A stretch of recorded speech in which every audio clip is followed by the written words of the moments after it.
Tout ce qu'il faut savoir de l'actualité économique en 120 secondes, montre en main. Le barème de l'impôt sur le revenu revalorisé. Ce jeudi 3 octobre, le ministre du Budget a confirmé que tous les contribuables bénéficieront du relèvement des tranches marginales d'imposition. Cette augmentation sera fonction de l'inflation et devrait tourner autour d'1,9%. Un gel du barème se serait traduit par une hausse d'impôt de plusieurs centaines d'euros pour les contribuables les plus aisés. Désmicardiser la France. Alors que la revalorisation des bas salaires figure parmi les priorités du gouvernement Barnier, un rapport publié ce jeudi jette un pavé dans la mare. Les deux économistes Antoine Boziaux et Étienne Wasmer appellent à réformer le dispositif actuel d'exonération des cotisations patronales. On propose pour la première fois depuis 30 ans d'augmenter les cotisations au niveau du SMIC. On brise un tabou, a déclaré Antoine Boziaux.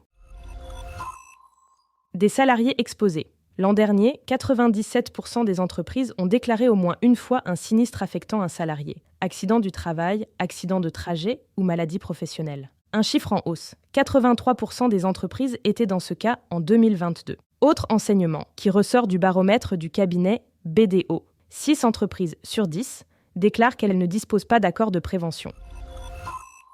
Le plan d'épargne retraite bientôt réformé. Depuis son lancement en 2019, 10 millions de PER ont été ouverts. Ce produit d'épargne, qui permet de se constituer un complément de revenus à la retraite, doit sa popularité à ses avantages fiscaux. Mais un rapport remis à la Commission des finances de l'Assemblée nationale pourrait remettre en cause certains de ces avantages. Plus d'infos sur Capital. Ce podcast a été écrit par les journalistes de Capital et mis en voix par une intelligence artificielle. N'hésitez pas à vous abonner sur votre plateforme habituelle pour écouter chaque épisode dès sa sortie.